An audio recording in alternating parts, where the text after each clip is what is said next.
I'm Shelley Hack, and you're watching Cheryl Ladd on Biography. For months, the producers of Charlie's Angels had searched for someone to replace Farrah Fawcett Majors, and they finally found her in Cheryl Ladd. But as the season approached, Ladd's insecurity mounted. She knew the future of Charlie's Angels rested on her shoulders. You can imagine she was replacing Farrah. You know, was anyone going to say when she walked into a beauty parlor, do me a Cheryl? Ladd countered any criticism with humor and hard work. She started calling herself Farrah Fawcett Minor, and when she arrived on the set, she was ready to get down to business. The first thing she said was, anything you want me to do, I'll do. There is not, you know, I really want it, I want this to work. She was filled with wanting to be in that show. She wanted to be a hit. She wanted the audience to love her. She wanted the crew to like her. She wanted to do every script and not change a line. The 2-hour season premiere of Charlie's Angels aired on September 14, 1977. And Ladd literally made a grand entrance. Hi! Well, I'm here. At 26, Cheryl Ladd was Charlie's youngest angel. At 5'4", she was the shortest. And soon, she was the most popular. It felt like that all of a sudden she was a star overnight on television. It was just like overnight, it just happened. I gotta tell you, she was accepted like that from the audience. We never got a single fan letter that said, you replaced Farrah with Cheryl Ladd. Not a single one. Not a single one. The show was more popular than ever and moved up to 4th for the year in ratings. In hindsight, making Ladd the younger sister of Farrah's character seemed to have been a stroke of genius. She brought a real kind of breath of fresh air to the show. She kind of livened things up. She was willing to do kind of more physical humor. Among Charlie's Angels fans, the episode where Cheryl Ladd battles the alligator is like a legendary episode.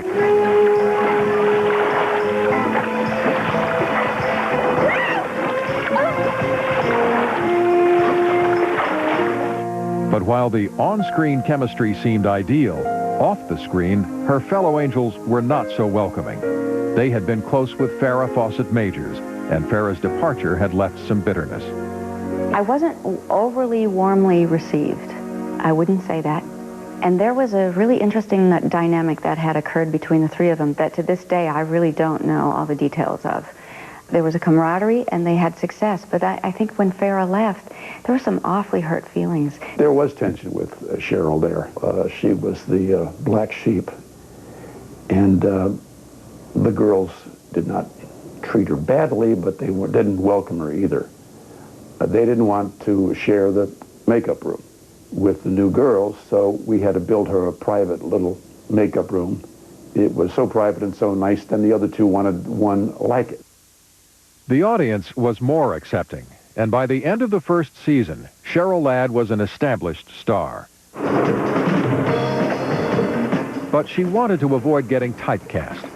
So during the show's first hiatus, she decided to star in the TV movie When She Was Bad, playing a mother who abuses her daughter. Nothing's ever good enough for you, is it? I said I'd fix it, but that's not good enough for you, is it? Nothing's ever good enough for you, is it? She was advised not to do it because it was such a change in her image, yet it was something she felt strongly about. I knew this was going to be a real stretch for her, and we'd finish these scenes and she would be undone, and it would take maybe a couple hours before she could get herself back together to continue. The movie would have a lasting impact. After filming ended, Ladd began what would become a lifelong relationship with one of the largest and oldest agencies combating child abuse, Child Help USA, working as a spokesperson and activist. In the making of the picture, she was so totally committed and inside this woman. And I think when it was over with, she couldn't just leave it there. She'd gone down so far down the road that it then became a lifelong crusade of hers to be an advocate for abused children. When the new season of Charlie's Angels began in the fall of 1978, all three angels returned, and Cheryl's celebrity continued. That year, she recorded the first of 2 albums. One song, Think It Over, written by friends Brian and Brenda Russell, became a top 40 hit.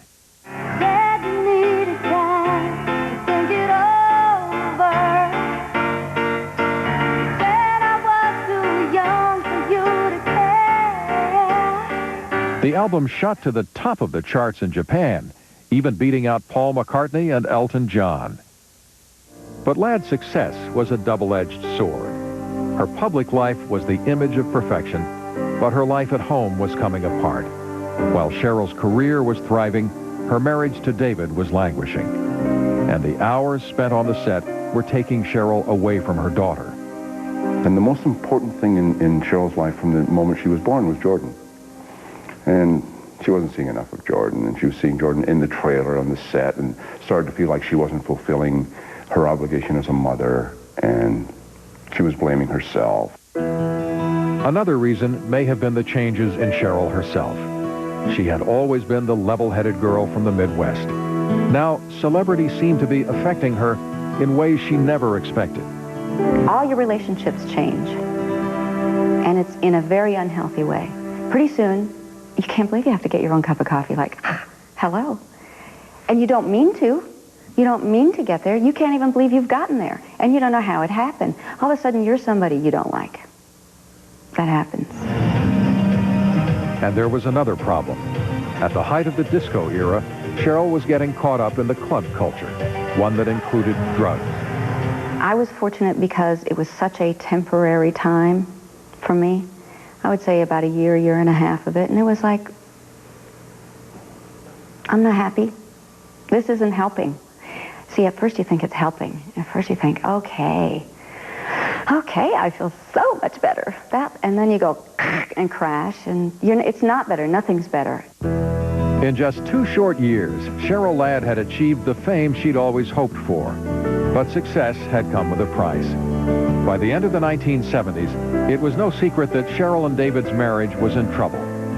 Things would get worse for Cheryl before they'd get better.